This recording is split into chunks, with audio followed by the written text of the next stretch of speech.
siempre había un discurrir entre los mismos profesionales. El TDAH es bipolar, el TDAH es hipomanía. Entonces me llama la atención en ese momento también ese factor. Pero mira, sería interesante poder hacer psiquiatría infantil, realmente. Y ahí me fui enamorando de la parte. Se da la oportunidad de que se abra en el país la plaza. Yo pensaba irme a México, poderla hacer, pero se da la oportunidad.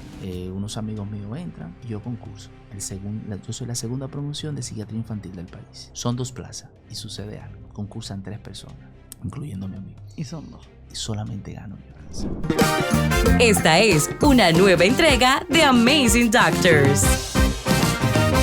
Bienvenidos a un episodio más de Amazing Doctors. Y hoy, señores, como todos los jueves, le damos las gracias a nuestro patrocinador, CENICardio, Centro de Intervenciones Cardiovasculares. Pero hoy tenemos un invitado de lujo que traímos hoy aquí a este episodio de Amazing Doctors, y es el doctor Deseado Guzmán, psiquiatra infanto-juvenil. Démosle la bienvenida. ¿Cómo te sientes hoy? Gracias Wendy por la invitación. Muy bien. Con una invitación muy agradable. Aquí todo el que viene está feliz siempre. Cuéntanos un poco. Hoy queremos hablar sobre tu vida, tu trayectoria como médico, de dónde viene, cómo elige ser médico. Entonces, comenzamos por ahí. Bueno, hay muchos elementos de verdad donde uno tomar cosas. Bueno, yo vengo de una familia de padres separados, que ahora podemos decir que ahora le tomo a muchas madres, le digo que ellos creen que es un título, madre soltera, pero no. Realmente mi padre es mocano, mi madre es vegana. Realmente somos 2 hermanos de padre y madre, seis hermanos de padre. Nosotros somos de un segundo matrimonio, que es bueno citar. Mi madre solamente a nosotros 2.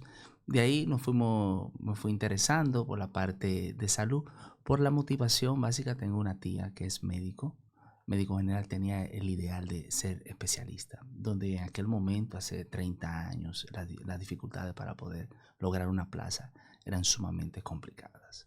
A diferencia de hoy, donde la población también y el esquema es diferente. Entonces estudié en el Colegio Vega Nueva, en la ciudad de La Vega. Realmente ahí finalicé mis estudios, siendo becado. Realmente es bueno citar que las becas siempre han existido. Uh-huh. Ahí me ingreso a la universidad. Pero hay una particularidad que cuando tomo la decisión de estudiar medicina, yo quería ser ingeniero. Uh-huh.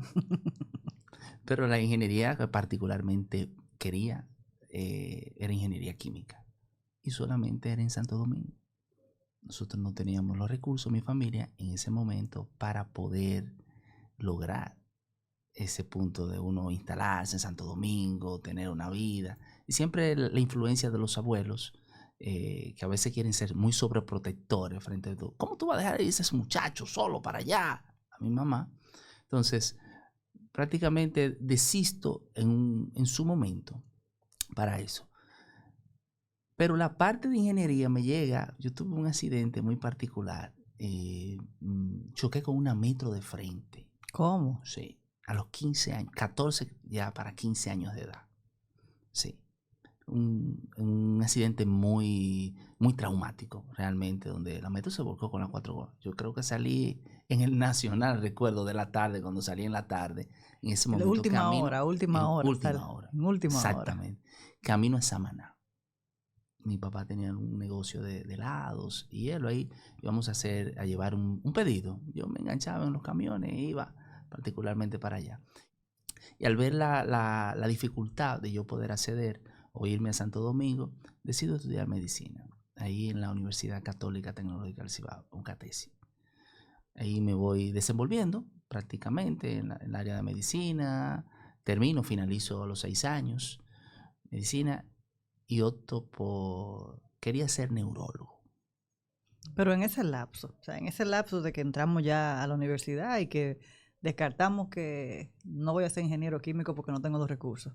Y abuelo y abuela no querían que el niño saliera debajo de la falda. Exacto. Y que se quedara en La Vega ahí, para que fuera a comer caliente y cuidar al muchachito. Pero en ese lapso de la universidad se pasan muchas cosas. Sí. Mira, yo hice doble vida para la parte. Yo inicié trabajando en medicina en una que le agradezco al señor Francisco Giovanni Abreu, realmente. Me dio la oportunidad de trabajar en Farmacias del Valle. En ese momento era la farmacia más importante de la ciudad de La Vega, en esa parte. Y yo trabajaba los 7 días a la semana. ¿Por qué? Me daba la oportunidad de yo poder asistir, como las clases en medicina son muy variadas en tiempo, mañana, tarde y todo. Entonces, no tenía horario, lo que tenía que cumplir con lo que se me pedía. Yo era encargado de inventario, tenía 17, 18 años de esa farmacia, que era la que manejaba mayor volumen en ese momento. Y cuando a mí se me daba el tiempo de espacio libre, yo iba, volvía. Cuando tenía una asignatura, iba y venía. Era cerca, también quedaba. Esa era una gran oportunidad, una facilidad. Entonces, yo trabajaba sábado y domingo para completar la cantidad de horas que él me exigía por la parte laboral. Me daba esa oportunidad, pero tenía que cumplir. Trabajaba sábado y domingo de 8 de la mañana a 10 de la noche. Al igual, todos los días, durante 6 años. Si podía librar algún día, tenía que negociar con uno de los empleados que estaban ahí. Porque yo de lunes a viernes trabajaba en la parte de inventario, en almacén, sábado y domingo para cumplir. En despacho, en la farmacia. En el despacho, correctamente. Entonces ahí podía cumplir. Y honestamente eso fue una gran oportunidad y una gran enseñanza. ¿Y en qué momento entonces podía estudiar lo que estaba estudiando? Ese era un tema. Yo aprendí de quien hoy es mi esposa, la señora Elia Abreu, un esquema de estudio. Yo llegaba a las 10 de la noche a casa, me acostaba hasta las 2, 3 de la mañana. A las 3 de la mañana iniciaba a estudiar. ¿Por qué? Una persona cansada. No genera. Es muy difícil generar. Entonces tomaba ese espacio, 5 horas que uno dormía regularmente. O sea, a las 3 cumplía ya, trataba de cumplir con todo. Uno trataba, porque no se cumplía al 100%. Hay que reseñar eso, porque muchas veces se cree que las historias son muy bonitas, pero la realidad no, realmente. Entonces ahí cumplía y continuaba. Habían materias y profesores que eran un poquito mucho más exigentes. Después que entro al preinternado, el esquema cambia porque las exigencias son más. Para parte de la universidad, el tiempo es menos, tiene que estar más en los hospitales, y ya cuando uno llega al internado, ya es otra cosa. Ya en el internado, en el último año, hice una negociación con el señor Giovanni. Trabajaba sábado y domingo. Realmente. Llegaba a las 8 de la mañana, igual hasta las 10 de la noche. Entonces ahí todos los días. Ya había otra persona, solamente en despacho estaba, realmente. Entonces seguía todo igual, aún estando en el internado, seguía trabajando en la farmacia. Trabajando, claro, porque había que buscar ese dinerito para uno poder desenvolverse con las copias. No todo el mundo tenía la facilidad de comprar un libro. Sí. Los libros en ese tiempo, un libro Fisiología de Guyton, como le llamaba, sí, costaba 5,000, 7,000 pesos. Yo recuerdo. Y eso era un privilegio el que podía comprarlo. Sí. Y andar con ese libro que era una cosa, una enciclopedia, una cosa así. Exactamente. Entonces, y nada, en ese esquema me desenvolví ahí, fui caminando un poquito. Entonces ahí se desarrolla todo y va, entonces termina, y cuando ya te gradúas, entonces opta por concursar. ¿Fue inmediatamente o pasaron algunos años? No, yo desde que terminé, realmente, bueno, hubo una particularidad con la pasantía. Porque ¿Dónde fue? La pasantía, no, fue en Burende, La Vega, ¿Fue y cerca? en la autopista. Sí. Gracias a Dios. Pero, sabes que en este esquema es muy complicado tú poder conseguir una pasantía a tiempo. Ahora está un poco más organizado, pero antes tú tenías que valerte de ciertas influencias. Recuerdo yo que me acerco a una persona. En ese momento era el senador de La Vega, Euclides Sánchez. Voy y me le acerco. Así, de la nada. Me topé. Estaba en una plaza buscando algo y me topo y lo veo. Y me le acerco. Ingeniero, ¿cómo está usted? Mire, yo soy fulano de tal, médico tal. Me gustaría, ya tengo aproximadamente 7 meses esperando un turno para poder acceder a la pasantía. Porque sin ese cuarto es complicado poder trabajar. Nada, me llevó muy cordialmente, no sé, de verdad. Muchos políticos te dicen, no. Muy cordialmente, me sentó en su oficina, en su constructora en ese momento que estaba en la plaza, en esa plaza. Y cuando llama a una persona, Santo Domingo, me pone en contacto con él y me llama. Yo lo voy a llamar. Pasado un mes, 2 meses, Padre amado, corazón de eso. Lo único que dice creer en políticos, Dios santo. Es un poco complicado. Y nada, al tercer mes, sonó el teléfono. Me llama, me llama él. Mire, doctor, lo van a estar llamando fulana de tal. A los 15 minutos me llamaron de pasantía médica. No para facilitarme la pasantía directamente, sino, es decir, el puesto, me ofrecieron para la frontera en ese momento la disponibilidad. Pero me dijo, en 15 días nosotros lo vamos a estar llamando. Me llamaron para conversar cuál era el lugar que deseaba. Y ahí, 15 días después se concretizó, realmente. Sí. O sea, que sí, ¿qué significa eso? Que si no se mueve, entonces es muy fácil. Y estamos hablando de casi un año. Sí, un año, porque fueron 7 meses y después 3. 7 meses. 6 meses y después 3 son 9 meses. 9 meses, un embarazo. Exactamente. Entonces, es una locura en ese momento. Y nada, pude acceder y pude concursar, como yo terminé tiempo antes, realmente de ingresar al próximo concurso. Me dio el espacio, porque ese era el temor, yo poder ingresar, poder concursar, tomar el examen, todo para poder acceder a la especialidad. ¿Y ya tenía en mente desde el principio que era psiquiatría? No. Mi primera opción era neurología. A mí me gustaba muy clínico, realmente. Algunas personas me motivaban que fuera la parte quirúrgica. Nunca me llamó la atención la parte quirúrgica, realmente. No sé, uno se obsesiona con cosas a medida que va pasando el tiempo. Y neurología, yo la veía como esa parte, esa área que uno quería alcanzar. Concurso la primera vez, paso mi examen, saco en ese momento 76 en el primero. La nota más alta en ese momento fue 88. Califico dentro. Pero fue un gran volumen de personas. En ese momento se manejaba mucha influencia. Y bueno, no pasé. Concursé tú concursabas en 3 hospitales. Esos 3 hospitales, si tú no calificabas dentro de esos 3, no entrabas, prácticamente. Entonces, concursé el segundo año. En el segundo año, no. Saqué 74, recuerdo. 2 puntos menos. 2 puntos menos. Yo, bueno, perfecto. No hay problema, hay que seguir intentando. La tercera vez, sí. ¿Y en ese lapso de tiempo? La primera vez, entre la primera y la segunda, ¿qué hacía? No, yo me desenvolvía como médico general, realmente. Trabajaba en la ciudad de Bonao. Trabajaba en una clínica.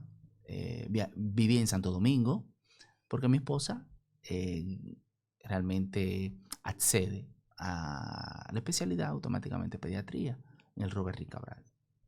Nos mudamos a Santo Domingo. De ahí yo viajaba hacia Bonao, hacíamos todo lo que tenía que ver, trabajaba por servicio cada 3, 4 días realmente. Y ahí me desenvolvía. Hasta que llegó uno preparándose. Y ya el tercer año, sí, adquiero. Gano medicina interna, que es la antesala, para poder acceder a neurología. Pero ahí el esquema cambia, ese tercer año del concurso. ¿Por qué? Era por lugares.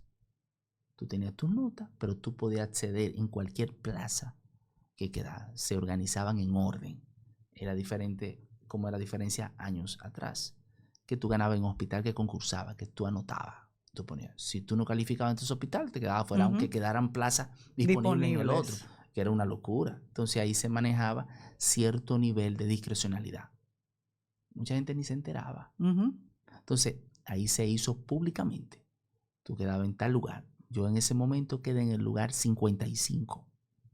Claro, iba a acceder porque eran 100 y pico de plazas solamente de medicina interna en el país entero.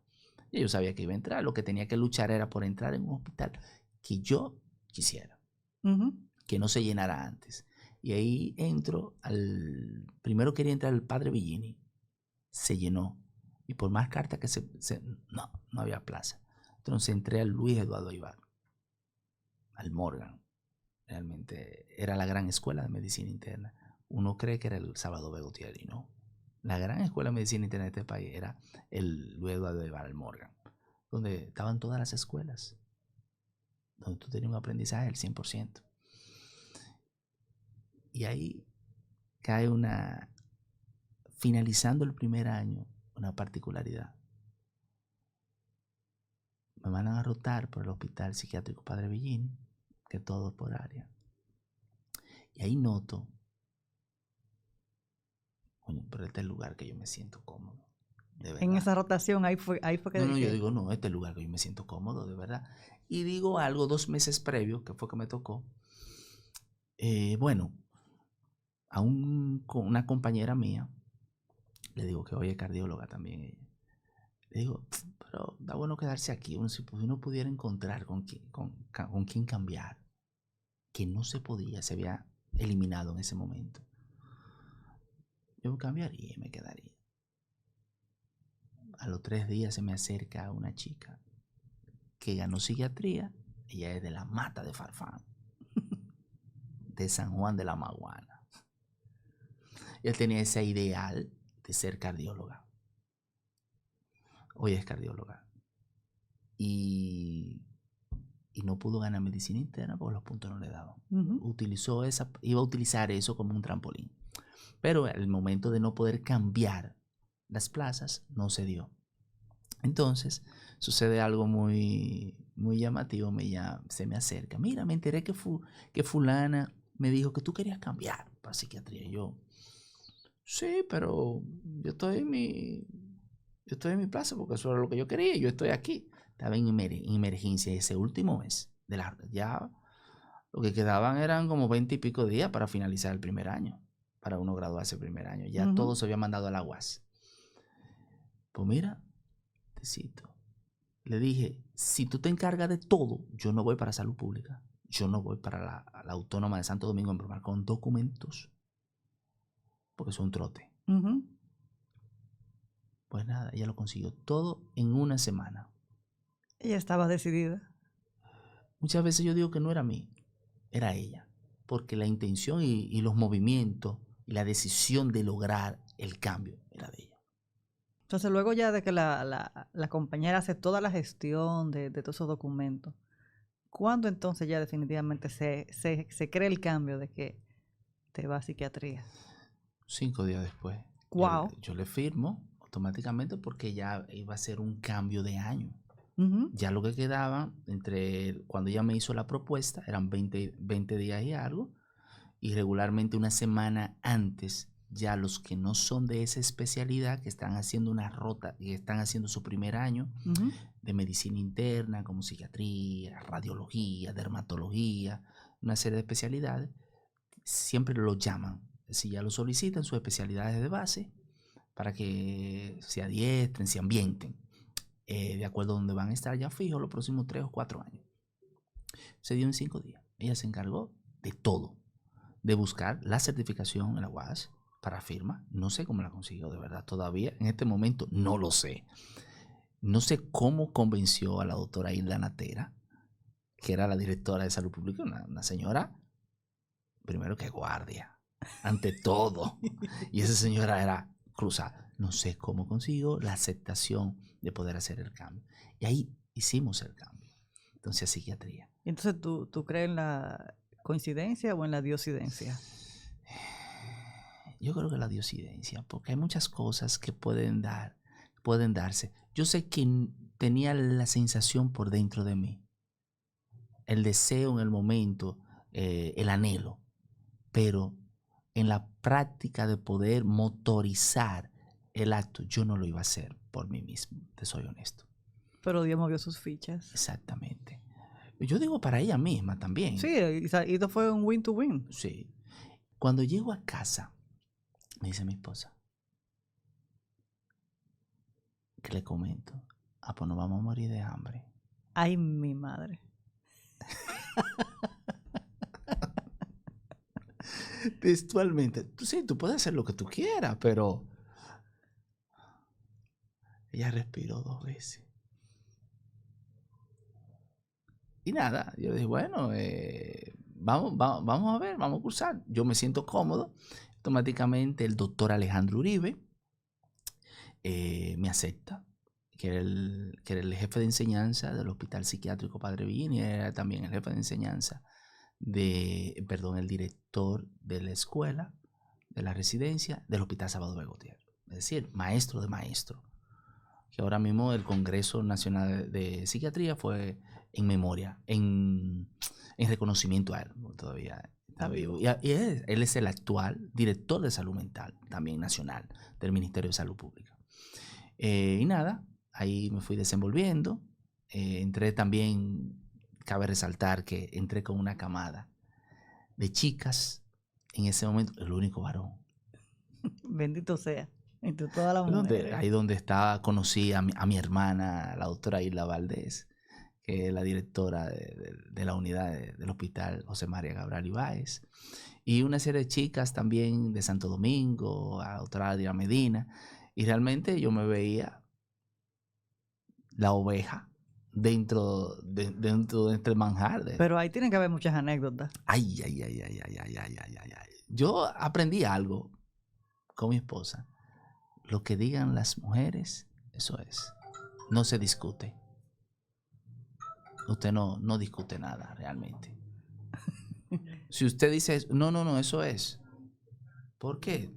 Hay que tratar de manejar un poco el equilibrio. Uh-huh. De verdad. Sí. Entonces, habían situaciones como tal, siempre con los residentes y todo. Y con los pacientes, porque yo me imagino que ese tipo de paciente, ahí tienen que haber muchas anécdotas de algunos sustos, otra para reírse, otra de llorar. Tienen que haber muchas. Déjame tomarme un chip para ay, hasta yo me lo voy a tomar.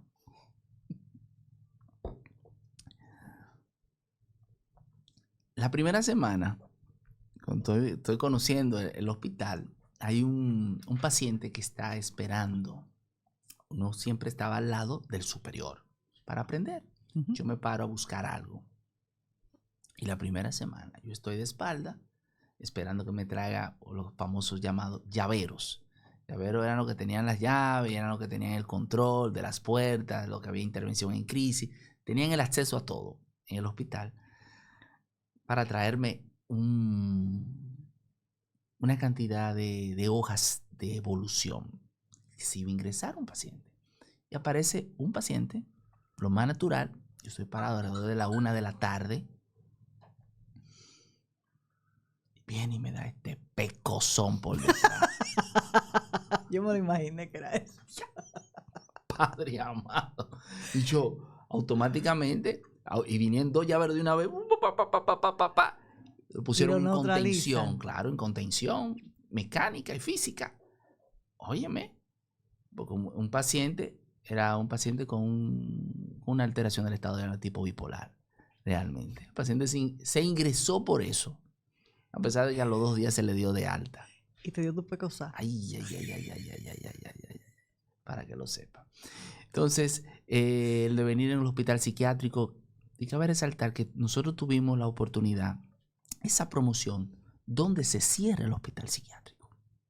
Esa fue la última. La última promoción que salió del hospital psiquiátrico como tal. Ya pasar a un centro de rehabilitación psicosocial, que es lo que es ahora en este momento la doctora Altagracia Guzmán Marcelino, en la que hace la reforma de todo eso para eliminar lo que era el manicomio. Uh-huh. Ahí yo era residente tercer año en ese momento. Todos nos desplazan, se forma una unidad en el Hospital Francisco Moscoso Puello y a mí me envían al Hospital Salvador B. Gutiérrez. Realmente, ahí nosotros hacíamos rotación independientemente y me pasé 6 meses de mi tiempo. Era un hospital, una unidad pequeña, donde practicaba mucho la academia.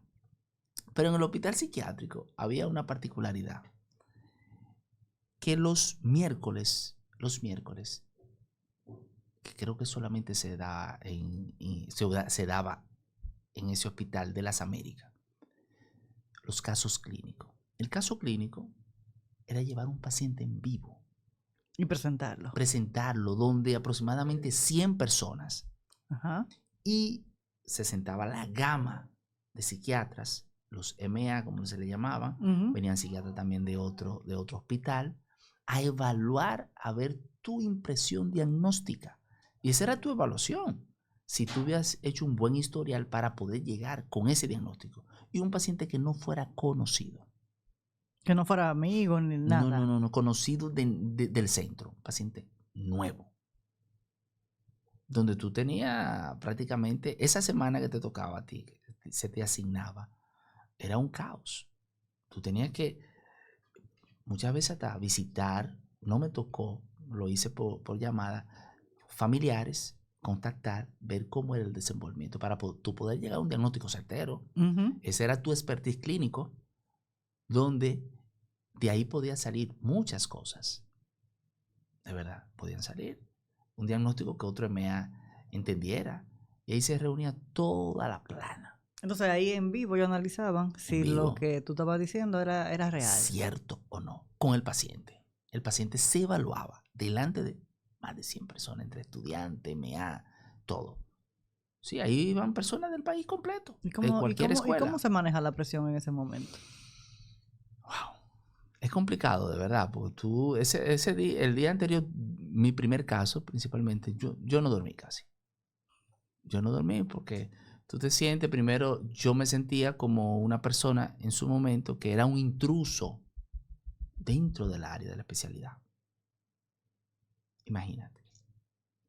Yo tenía ciertamente una capacidad de poder disertar a todo y eso me ayudaba en cierta manera de los casos, pero a veces la voz a uno le tiembla. Claro, de verdad. Y cuando tú ves que tú entregas documentación y de esa documentación es que te van a evaluar. Y que no se sabe cuál es la pregunta que va a hacer el especialista. Claro, no, a ti no te hacen preguntas.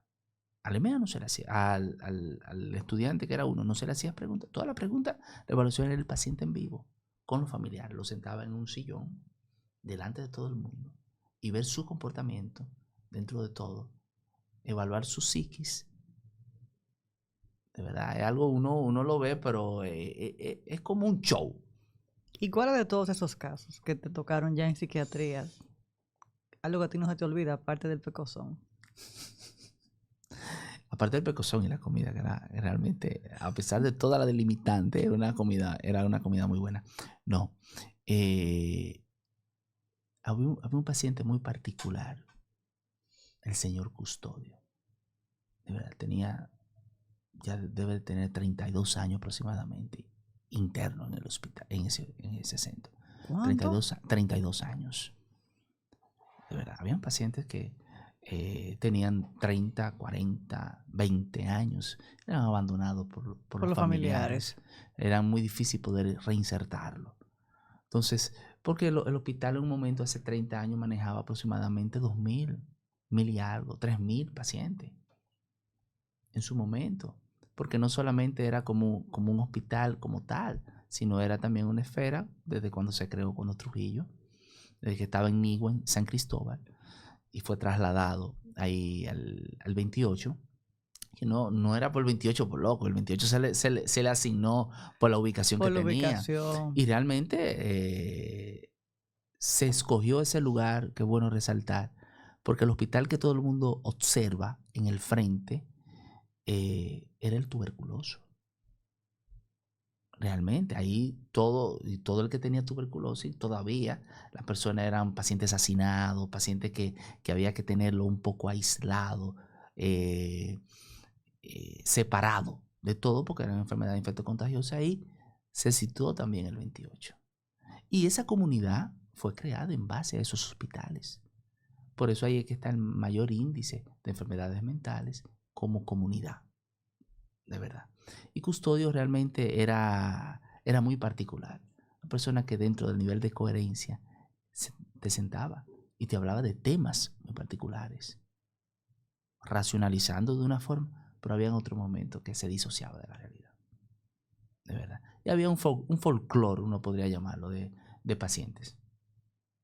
Era muy particular, de verdad, el 28. ¿Y qué tenía entonces él de diferente a los demás que tú lo recuerdas?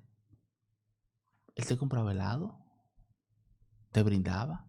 Él salía a pedir para brindarte, pero él negociaba contigo para él ganarse que tú no lo dejaras trancado, que siempre le dejara un espacio. Había algunos pacientes que tienen una particularidad, como ciertamente ya eran colaboradores de la institución, negociaban como una manera de tú dejarlo un poco más tiempo afuera, la hora de entrada, de todo, como una pequeña, no podemos llamarlo una pequeña cárcel, pero ellos negociaban, te llevaban un helado, te compraban un jimalito, te compraban un pastelito para negociar, persuadirte a ti, de que mira, y él lo decía, realmente, era muy particular él.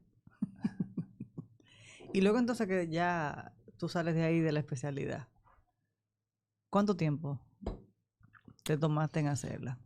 Son 4 años, realmente ya finalicé en el Moscoso Puello, ya los últimos 6 meses. Ahí surge la decisión de ser psiquiatra infanto-juvenil. Porque me llamó mucho la atención. Regularmente la gran mayoría de pacientes venían con antecedentes. Cuando tú haces el historial, los antecedentes heredofamiliares, los antecedentes prenatales y postnatales impactaban mucho la vida de ese individuo directamente. Y los factores ambientales que desencadenaban esa enfermedad y muchas veces detonaban ya cuando eran adolescentes, tenían ciertamente un premórbido, es decir, un desencadenante de cualquier situación, que ahora mismo está muy de moda el término de epigenética, que es cómo los genes interactúan con el ambiente. Entonces, encontraban un estresor, ese gen estaba ahí por ahí guardadito, entonces muchas veces no se podía determinar el estresor, un trastorno del estado de ánimo. Y me llamaba la atención de que pacientes se confundían mucho un diagnóstico con otro, específicamente el trastorno bipolar con el TDAH. Había un cruce ahí. Había un cruce porque el trastorno bipolar, tú lo observas con características, luego pacientes que hablan más de la cuenta, o personas que hablan más de la cuenta, mucha actividad intencional, que quieren hacer muchas cosas al mismo tiempo, tienen dificultades para dormir, son mentirosos, tienen datos de prodigalidad, que les gusta regalar las cosas, y una serie de otros síntomas. Y muchas veces se tornaba muy hiperkinético, también al mismo tiempo, al igual que el TDAH. Pero el origen de la enfermedad era diferente. Pero se parecen mucho. Se parecen. A mí me llamó la atención. Siempre había un discurrir entre los mismos profesionales. El TDAH es bipolar, el TDAH o esta hipomanía. Entonces me llama la atención en ese momento también ese factor. Pero mira, sería interesante poder hacer psiquiatría infantil. Realmente. Y ahí me fui enamorando de la parte. Se da la oportunidad de que se abra en el país la plaza. Yo pensaba irme a México, poderla hacer, pero se da la oportunidad. Unos amigos míos entran y yo concurso. Yo soy la segunda promoción de psiquiatría infantil del país, realmente. Son 2 plazas. Y sucede algo. Concursan 3 personas, incluyéndome a mí. Y son 2. Y son 2. Y solamente gano yo. Porque el perfil de la encargada, la doctora Zuleika Morillo, la directora, era muy estricto. No todo el mundo puede entrar.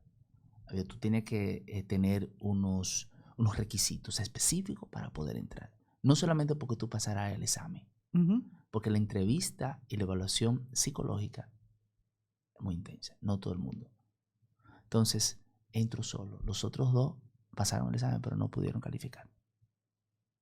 Se quemaron en la entrevista. La entrevista. No calificaron por cuestiones. Imagínate tú, en una especialidad nueva, donde los servicios en el hospital más importante de este país a nivel pediátrico, el Hospital Roberry Cabral, como le dicen, la catedral de la pediatría. Era un caos para mí. Demasiada carga.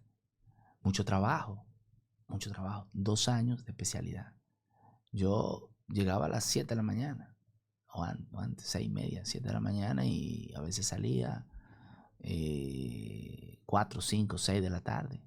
Porque todo el trabajo, ya el que R2, gracias a Dios tuvo una gran ayuda de mi compañera, la superior, la doctora Sachi Davis Santiago. Pero, óyeme, es una carga laboral, además de la carga académica. Entonces la especialidad se daba 1 año aquí y ya tú durabas 1 año casi fuera. Llego al inicio y mis 2 superiores se van para Argentina. Yo entrando. Otra diosidencia. Óyeme, entonces, mucho trabajo. Entonces, pero el programa yo creo que de los más completos, que bueno resaltar, de Latinoamérica. Yo hice rotación ya en el 2º año por Argentina, Buenos Aires, conociendo los programas. Uruguay. Con la doctora Laura Viola, que es maestra y la vicepresidenta a nivel mundial de la Internacional de Psiquiatría Infantil. Y era la presidenta en ese momento de la Liga para el Estudio del TDAH latinoamericana. Y México, en el Instituto Nacional de Pediatría. Es decir, que el programa era muy completo, honestamente. Y las experiencias que uno tuvo ahí, yo duré casi 1 año rotando por muchos países, realmente. Y todo eso entonces construyen al doctor Deseado Guzmán. En la parte académica, claro. ¿Sí? Sí, así es. Y yo no quería venir para el Cibao. Esa es otra historia ahora. Y a 2 tragos se tomó. Yo no quería venir. Bueno, mi esposa, yo quería quedarme en Santo Domingo. Pero el Cibao te trata muy bien. Sí, yo soy cibaeño, realmente, y tengo muchos amigos. Mi esposa quería venir para acá, para el Cibao, por el tema de la educación. En ese momento teníamos una pequeña. La educación de la niña, no tener tantos tapones, la saturación, el estrés. Aunque nosotros vivíamos regularmente a una cuadra del Roberry, pero era un caos. Y se da la oportunidad. Vengo, me topo, hablo con el doctor Milán de los Santos. Me motiva. Y ahí se da la oportunidad de poder entrar a través de la doctora Mariel Núñez, mi compañera, y la doctora Hilda Valdés. ¿Verdad? Que también fueron que dieron la primera motivación para que viniera para acá, realmente. Porque realmente la capital se maneja de otra manera, y todos sabemos. Y ya cuando tú te sientes como una zona de confort, y al ser humano también le hace falta como salir de esa zona de confort para experimentar otras opciones, que a veces uno, realmente no me arrepiento. No me arrepiento de haber venido, uno está mucho más tranquilo aquí, aunque ahora hay muchos tapones aquí. A eso que le huye a los tapones. Y eso que quería quedarse en Santo Domingo. Pero me movía en el metro. Sí. Yo me sentía cómodo moviéndome en el metro. De verdad. ¿Y entonces cuántos años han pasado ya? Después que ya terminas la especialidad y ya decides entonces ejercer. Sí, yo termino en el 2018, final de 2018. Ya tengo aquí establecido, estamos hablando 5 años y algo.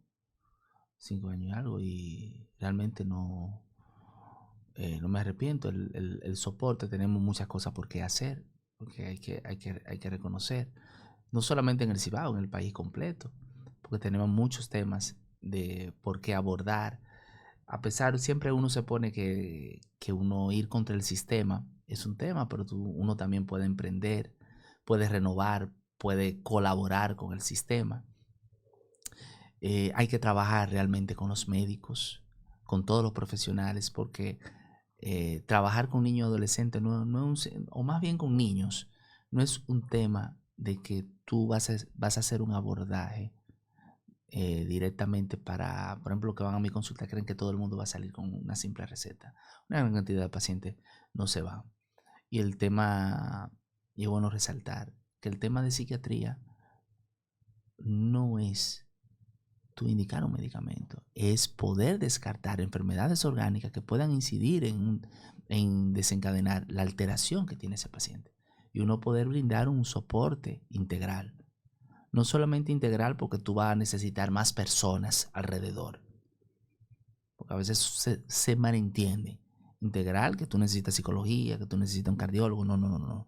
Integral en el aspecto de que tú debes valorar todas las variables ambientales, prenatales, postnatales que tenga ese individuo que haya influenciado para desencadenar esa alteración. Y ahora que estamos en un boom con una cantidad de patologías sin respuesta, porque todo no es autismo, todo no es TDAH, como ahora queremos catalogarlo. Es bueno saber, yo no tengo la respuesta para todo, realmente, ni ningún profesional la tiene. Creo que debemos sentarnos muy en frío y aprender y categorizar cuáles son las necesidades de cada individuo en particular y cómo nosotros podemos colaborar en esto. Es bueno resaltar que gracias a Dios se aprobó la ley para el autismo. Entendíamos que debió de ser una ley que abarcara otras patologías, no solamente situar el autismo como tal. Otras patologías que están incidiendo, que están creando problemas, tanto funcionales en la familia, y eso conlleva a generar un gasto muy alto económicamente. Entonces, el autismo no solamente va a situar a esas familias como tal para un gasto. Y yo sé que la ley viene ahora que va a proponer cosas. Esperamos que se vaya a implementar de una manera más equilibrada. Y que los recursos que se vayan a destinar vayan a los puntos donde deben de llegar. Porque hay familias con 2 y 3 madres. Yo tuve una experiencia con una madre en particular. El esposo se fue. Después, cuando se enteró del tercer embarazo, cogió un avión y se fue. De la impotencia, de la frustración, del temor, ese miedo de que ese tercer niño pudiera salir con una condición. ¿Y salió? No, gracias a Dios, no. Y tiene 2 niños con condiciones severas. Esa familia. Entonces, es un tema realmente que hay que tratarlo con mucha pincelada. De verdad. Y no solamente hay familias que se desgastan. No sé cómo lo hacen. Si tú te pones a sacar los números, no dan. No sé cómo lo hacen.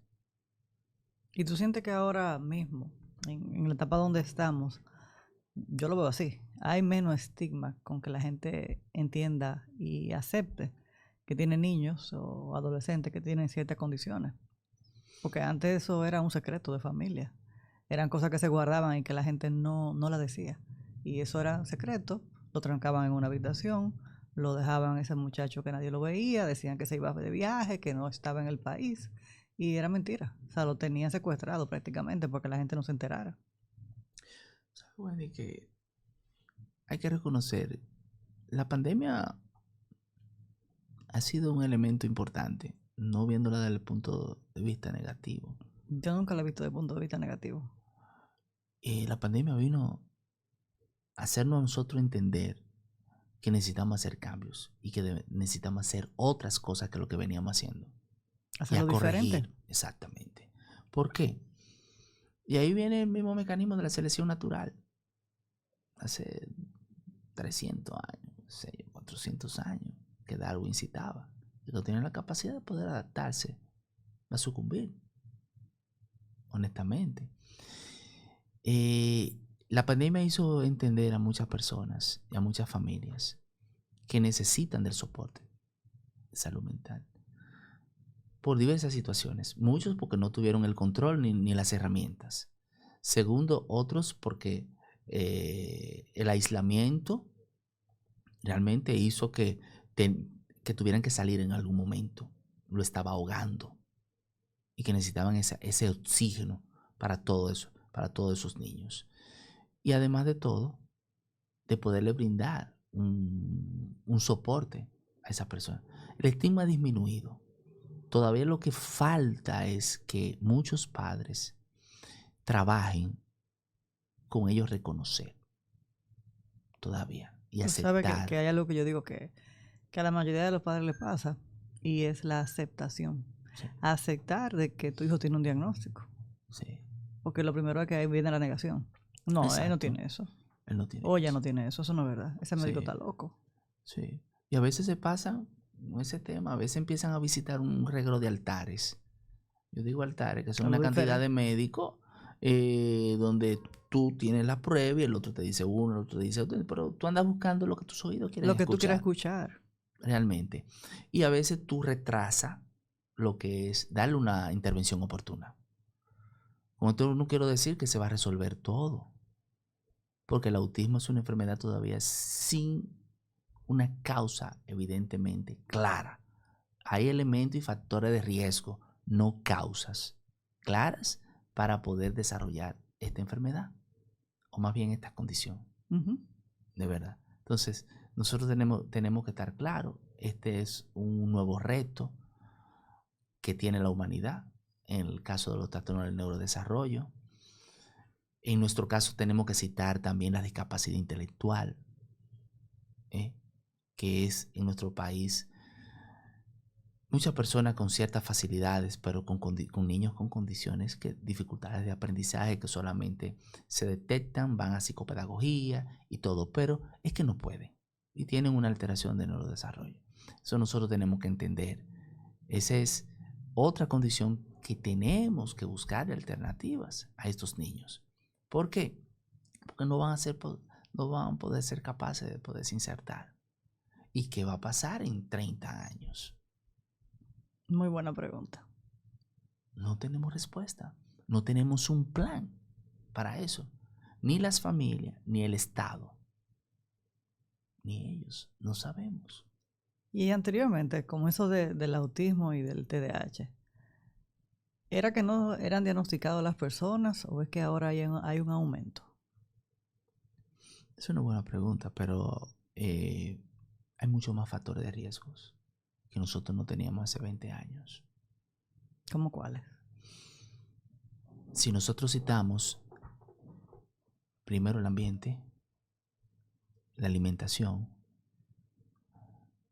nosotros consumimos muchas cosas tóxicas. Y nosotros tenemos esos genes ahí. Todos. Pero que nosotros estamos estimulando esos genes que se desencadenen. Antes decíamos el alcohol, todos esos hábitos tóxicos, consumo de drogas, marihuana, heroína, éxtasis, una más que otra desencadena. Pero no hay estadísticas claras, realmente. Y hay un innumerable tipo de teorías. El estilo de vida. Tú dices, el estrés.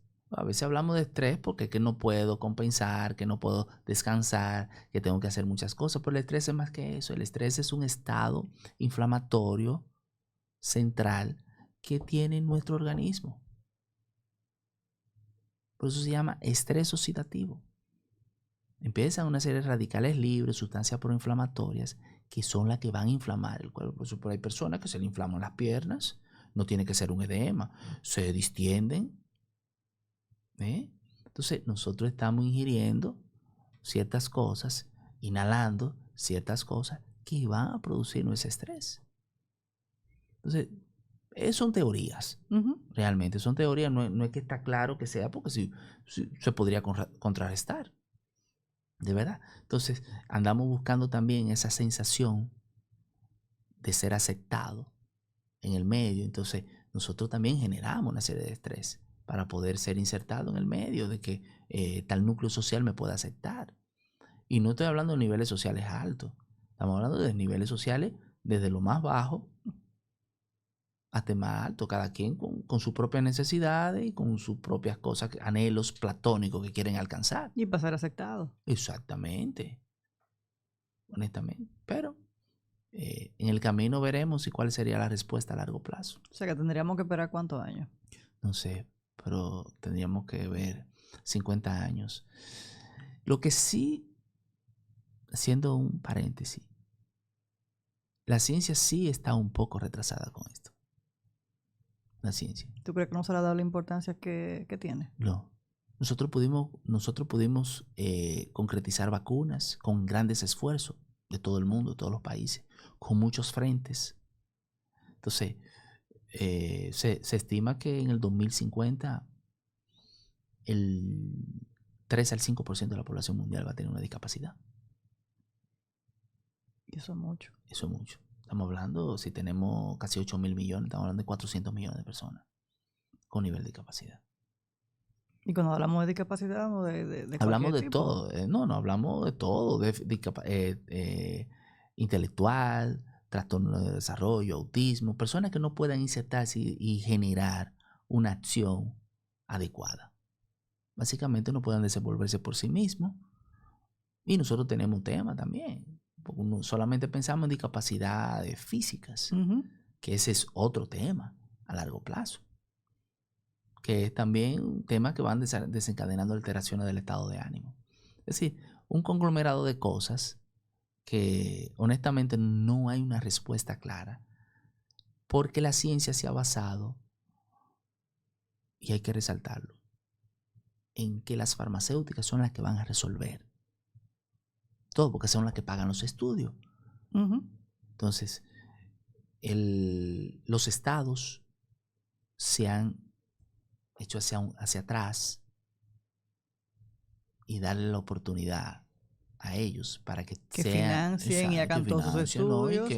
y que sean el centro. Y hagan todas sus pruebas.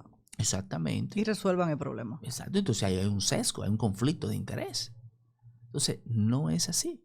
Si no andamos buscando las causas específicas de esto, además de que nosotros no investigamos como país. Nosotros investigamos de lo que hay, por un asunto de recursos. Realmente. ¿Y cómo se recarga deseado cuando tiene un día largo y una jornada laboral con todos esos adolescentes que llegan desde la mañana hasta la tarde? Tú sabes que yo particularmente, hay momentos que uno se sobrecarga de muchas situaciones, pero yo he aprendido algo en el transcurrir de todos estos años, desde que era residente. Yo impuse en el Morgan tú llegabas al servicio y tú durabas casi 2 días para salir de una guardia, de terminar el trabajo. Eso era mucho. Mi esposa estaba embarazada, ella era R3, en ese momento yo era R1. Yo le decía ahora al doctor Lebrón, que es neurólogo, bueno, lo cito aquí, le decía, doctor, yo tengo una mujer embarazada, yo tengo que irme para mi casa a las 6 de la tarde, yo no tengo que ver, lamentablemente, hay que terminar el trabajo. Entonces, yo aprendí desde el servicio a prepararme, a todo terminar el trabajo. Yo ser un ente y todos fuéramos un ente de irnos organizando para dejar pocas cosas que se acumularon, cosas disipadas.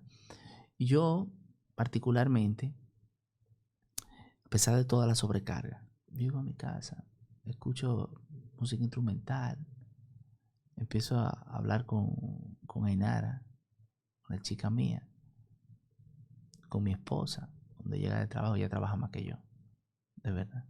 Y con el chiquitín, ahí realmente uno empieza a preguntarle, a entrar en otros temas y uno se va disipando de todo el estrés. Y con música instrumental y uno pasa, no ceno mucho de noche. Anoten. Porque sobrecargarse con cena, un alimento de noche, eso te levanta embotado. Entonces tú no generas la cantidad de energía. Anótenlo eso. Y con esto no se llenen mucho. Sí, y con esto no te quiero decir, no es que uno recomienda mucho la parte de los ejercicios, pero con esto no es que soy muy de ir al gimnasio, no. Tal vez tomo un día a la semana, un día cada 15 días, camino 2 o 3 kilómetros. No tiene un hábito de hacer ejercicio. Exactamente, realmente. Pero con la alimentación trato sí de cuidarme. Y entonces vamos ahora a hablar de alguien que ha salido mucho en esta conversación, pero no hemos hablado de ella. ¿Quién es Eli? Bueno, Elinarielis Abreu, ¿cómo se llama? Abreu Gutiérrez. A mí no me gusta que tú sabes que tengo un tema con lo de. Ajá, Eso deberían eliminarlo. estoy de acuerdo contigo. Porque nadie es dueño de nadie. Cada quien puede trillar su propio camino. Sí. Eso, yo entiendo que eso deberían eliminarlo. Y entonces yo mismo no, Abreu Gutiérrez. Y eso porque sale automático o somos casados. Realmente. Y bueno, nosotros nos conocimos en la universidad. Yo le tiraba mucho, siempre la provocaba. Ella es muy inteligente. Muy inteligente y muy diligente. Estamos hablando, ella es graduada magna cum laude. Medicina. Sí. Ella es a otro nivel. Una mujer Eso. muy inteligente. Sí. Es a otro nivel. En todos los aspectos. De verdad. No es que te va a decir, si ella te dice eso, ella tiene una capacidad que no todo el mundo la tiene. Si ella te dice, no, mira, trata de hacerlo. Con su forma, pero trata de hacerlo. De esa manera, yo creo que sí. Esa recomendación te va a funcionar. Entonces yo he aprendido por eso te dije que con todas las mujeres que tuve, nunca tuve un conflicto. Nunca en 3 años con la de la especialidad. Bueno, vamos a hacer eso. No hay problema, lo hacemos. Entonces, nosotros nos conocimos en la universidad en el primer cuatrimestre y entramos en relación en el tercer cuatrimestre. De verdad, un enero del 2014. No se olvida eso. Sí, no, claro, en enero de 2014. Ahí duramos 5 años y 9 meses de relación y después nos casamos, ya cumplimos 13 años de casado este año. 13 años y un mes y algo. De verdad, felizmente. De verdad, no me arrepiento. Todo con sus altas y sus bajas, como es natural. Pero no trabaja más que yo, el doble. Ella lo dijo, nos íbamos a morir de hambre aquí. Ciertamente. Entonces, porque realmente la comunidad médica entiende que hay especialidades que solamente viven de consulta, hay otros que viven de procedimiento, que son los que supuestamente generan más trabajo, para no decir otras cosas. Entonces, ella fue un gran pilar. Ocurrió algo, al año y algo, ya cuando estábamos entrando en carrera, ella decide irse a Brasil por un asunto de que la familia se iba a Brasil. Evidentemente, depende económicamente de su familia. Ella casi deja 2 años y algo de universidad perdida. Y se va a Brasil, a un lugar que se llama Santarém, una zona que pertenece a Manaus, a una provincia de Brasil. Ella aprendió portugués en un mes. En 4 meses empieza a concursar para la zona que le tocó, que es una zona de la parte amazónica de Brasil. Es algo en Brasil se llama algo que se llaman vestibulares. Los vestibulares es un examen que se toma porque en Brasil tú no entras a la universidad porque tú decides que yo voy para la universidad. En Brasil hay cupos para entrar a la universidad. O sea que se parece mucho a la especialidad. Exactamente. Hay cupos en Brasil. Por eso hay personas en Brasil que no conocen a Río de Janeiro. No conocen a Sao Paulo. No. De verdad. La composición de las personas en Brasil es muy variada. Ella pasó su primer prevestibular. Dentro, te estoy diciendo, 4 meses. Por eso te digo que es a otro nivel. En otro idioma. Su capacidad es a otro nivel. De verdad. Y ella pasa ese examen vestibular. El primero. Pero era para hacer fisiatría. Eso no era lo que ella quería hacer. Allá se hacía de forma separada. No como aquí, que se hace una especialidad como médico. No. Eso no es lo que ella quería ser pediatra. Entonces ahí su padrastro, un biólogo, un doctor, un PhD en biología, decide, no, tú tienes que regresar. ¿Tú quieres regresar? Entonces ahí regresa ¿Vuelve? nuevamente al país. Sí, pero nosotros manteníamos como que era la relación. A los 6 meses, casi 7 meses, regresa nuevamente. Y se recompone todo. Y vuelve y coge su ritmo. Y vuelve y coge su ritmo. Ya yo le llevaba evidentemente 2 cuatrimestres. El que ya perdió, ya yo había cruzado el que ya había dejado, que lo había retirado. Y el que ya perdió. Entonces, ya cuando regresa, yo llevaba casi 2 cuatrimestres. Ella se graduó evidentemente después. Es decir, ella recortó. Ujú. Ella recortó, cuando entró nuevamente, recortó a un cuatrimestre. Y de verdad te lo voy a decir, es un gran pilar. Es un gran pilar en mi vida, en la vida de los chicos. ¿Cuántos son? Dos. Con distanciamiento de edad, uno de 9, una de 9, Ainara, y uno de 4. Que es una bendición ese chiquitico. De verdad, porque se pasó por situaciones bien complicadas.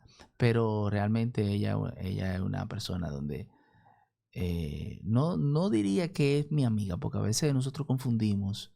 Ella es mi esposa. No hablando de que de amigos, ni nada, ni Es que nos nada. llevamos bien. Sí, nos llevamos bien, con nuestras diferencias en algunos momentos, pero eso lo mantenemos en equilibrio, de verdad.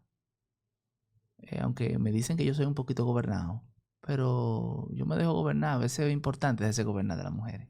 Eso no hace daño. Eso no hace daño, y más de su esposa. Exacto. Es así. Y Deseado, ¿y qué tú le dirías para que vayamos cerrando nuestra entrevista el día de hoy? Toda una historia. O sea, el trayecto del doctor Deseado para lograr el sitio donde está ahora. Ha sido todo un trayecto de altas, de bajas, una montaña rusa. ¿Qué tú le dirías a la gente que yo siempre le hago esta pregunta a mis amazing que están empezando y que se creen que la vida es efecto microondas y pongo una palomita y en 3 minutos ya están hechas? Bueno, lo voy a focalizar a mi público. Mi público en el sentido de que son compañeros míos de trabajo. Principalmente los jóvenes que queremos llevarlo todo por delante. Hay que ser muy consecuente con las cosas. Nosotros no podemos, eventualmente personas que tienen 30 años, que le ha costado conseguir cosas, y creemos que lo material puede sustituir un buen servicio, un buen trato, buena atención especializada. Tenemos momentos difíciles y vamos a tener momentos más difíciles en el área médica. Yo entiendo que las personas deben ser muy consecuentes a dónde visitan, dónde van. ¿Por qué? Porque va a haber variedad de opciones. Estamos viviendo en un mundo muy capitalista, muy económico. Entiendo que la atención que se le da al paciente y el vínculo que tú desarrollas con las personas le va a dar garantía de una muy buena estabilidad al individuo o a ese paciente que tú tienes. Entonces, yo entiendo que tú tener una buena estructura familiar, es importante esto. Una buena estructura laboral. Esto no quiere decir que tú por tu servicio no cobres, pero que seas sensible frente al dolor del otro. Que creo que se ha ido perdiendo, independientemente. Tú tienes un negocio, pero ese negocio también no es que haga obras sociales, porque es muy diferente, pero que tú te identifiques con el dolor de los demás y con la necesidad que va esa persona o esa familia, a lo que tratan niños, a lo que tratan adultos, en buscando una respuesta. Entiendo que tenemos que identificarnos con eso y las cosas se van dando. Tú vas a ir consiguiendo paso a paso, las cosas materiales, que a veces que todos en un momento determinado trabajamos para eso. Pero en el fondo, si tú te das cuenta, a mí puede ir un paciente sin recurso económico. Y eso lo digo a todos mis pacientes. Usted no tiene recursos en un momento determinado. No deje de ir. Lo digo públicamente. No es que yo sea el más bueno de la papita, pero tampoco el más malo. Entonces, tú tienes que lograr identificarte con el dolor para poderle ayudarle a solucionar. Porque muchas veces no tenemos las soluciones a todos y a todo lo que nos llega. Es aprender a discernir qué nos conviene y qué no nos conviene realmente. Y el tiempo es esperar. A todos nos llega la oportunidad de poder brillar y de poder alcanzar lo que queremos. Pero es a base de trabajo, lamentablemente. Y nada llega fácil. Así es. Señores, yo creo que este episodio ha sido demasiado bueno el día de hoy. Dándote las gracias por haber venido. Es una cita muy esperada y con muchos días de anticipación, pero logramos que llegara al set de Amazing Doctors. Señores, esto ha sido todo por el día de hoy. Gracias a CENICARDIO, Centro de Intervenciones Vasculares, por siempre darnos el respaldo como patrocinador. Y muchísimas gracias, doctor Deseado Guzmán, que ya sí le podemos llamar doctor. Ya desglosamos quién está detrás de la bata. Y nos vemos en el próximo capítulo, señores. Acuérdense dar like, suscribirse y compartir. Bye, bye. Otro gran episodio, otra gran historia. Te invitamos a que vuelvas a disfrutar de una próxima entrega de Amazing Doctors.